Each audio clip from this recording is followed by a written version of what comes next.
Bon.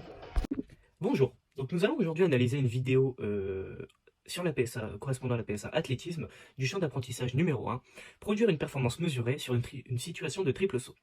Donc nous allons observer un élève, probablement en cycle 4, au vu de sa corpulence. Donc concernant les éléments et l'environnement qui l'entoure, la pratique se fait en salle, donc comme nous à Calais, à la Citadelle. Concernant l'élève, lui, on voit qu'il n'a pas de vêtements ou de chaussures spécialisées pour l'activité.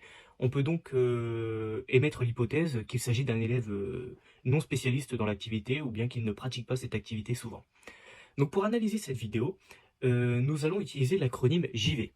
Donc le G pour la gestion, le I pour l'impulsion, le V pour la vitesse, le E pour l'équilibre et le T pour la trajectoire. Concernant la gestion, donc nous voyons qu'il y a une assez mauvaise gestion au niveau des sauts. Donc il effectue un premier grand saut sur le cloche-pied, mais s'écrase ensuite sur la foulée bondissante comme on le voit ici.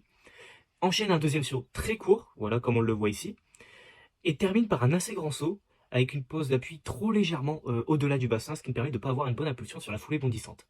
Et il se termine dans le bac.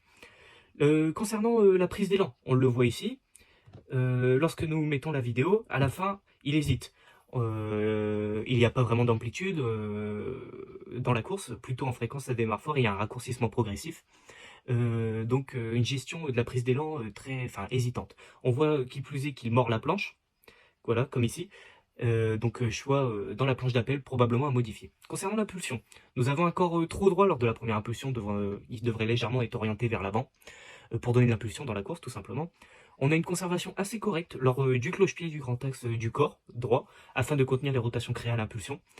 On voit qu'il ramène bien sa jambe sous la fesse, donc comme ici, voilà. Et il synchronise bas jambe plutôt respecté. Concernant l'alignement segmentaire, plutôt respecté lors de la prise du cloche-pied et ne pose pas son appui légèrement en avant de son centre de gravité. Concernant la foulée bondissante, quant à elle, nous avons un buste droit. Donc nous avons un buste droit, mais ne fixe pas le genou de la jambe libre pour aller chercher en long terme de suspension. Ne prend pas trop d'avance sur le bassin avant la reprise au sol, même si son pied est bien au-delà de celui-ci. Donc il a des difficultés à bien impulser. Et troisième saut, nous voyons qu'il y a un angle de décollage qui est bien plus grand, plus d'angulation. On voit qu'il cherche bien à s'agrandir et à tirer un genou vers l'avant. Il fait bien l'extension du corps, mais pourrait améliorer le grand axe du corps dans la verticalité en alignant ses bras. Concernant la vitesse, on a un rythme faible en fin d'élan, donc comme on le voit ici à nouveau, donc voilà ici. On a un rythme faible en fin d'élan, il ralentit clairement sa course, lien course-impulsion pas vraiment optimal pour le coup, impact néfaste sur la vitesse cyclique du pratiquant. Il y a une mauvaise répartition du rythme des bonds à l'écoute en 1, 2, 3, et maintien de la vitesse plutôt optimale au cours des bonds, on peut voir qu'il ricoche assez bien sur la piste.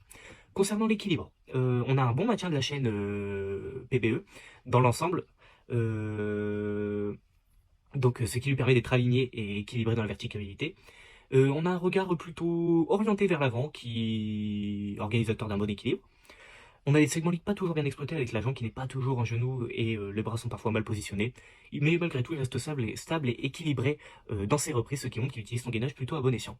Concernant les trajectoires, le bassin est non fixé lors des bonds, antéversion et rétroversion du bassin. On a un angle de décollage les angles de décollage ne sont pas optimaux car ça empêche d'aller davantage loin et engendre une foulée sur le deuxième saut. Et l'élan, il n'est pas précis par rapport à la planche d'appel, pas forcément de répartition régulière sur les bancs. Nous voyons donc que le problème principal de cet élève est sa gestion. En effet, il s'agirait de régler ce problème, et pour régler ce problème, il s'agirait de passer d'un élève qui ralentit sa course par peur de mordre à un élève qui prenne confiance en soi, qui sache prendre ses repères, et qui surtout trouve ses marques dans le but d'optimiser au maximum ses sauts. J'ai été voir un ami précédemment qui encadre des jeunes, et qui pour pallier à ce problème, leur fait faire tout simplement les sauts dans le sens inverse, donc à partir de la lamelle vers l'opposé du bac. Donc ça va lui rappeler de pousser au maximum les 4 premières foulées, ainsi permettant d'augmenter sa fréquence.